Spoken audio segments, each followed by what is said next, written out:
Hi everyone, today in front of me I have Black Shark 5 smartphone, and in this video we would like to demonstrate how you can set Opera as the default browser on this device. So first of all, open up the settings. In here you want to enter the apps category. Next, go for the manage apps section. At the top right part of your display you'll find these three vertical dots that you want to tap on. Go for the default apps. At the default apps page, choose browser app, and in here simply select Opera, and that will essentially mean that you have successfully made Opera the default app for browsing on this device. That is also the second way to do that, directly from the Opera application. So let's go ahead and open it. In here at the bottom right corner you'll find your avatar. Then once opened, tap on this gear icon or cog icon right here.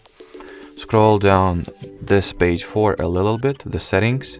In here you'll find the default browser section which you want to tap on.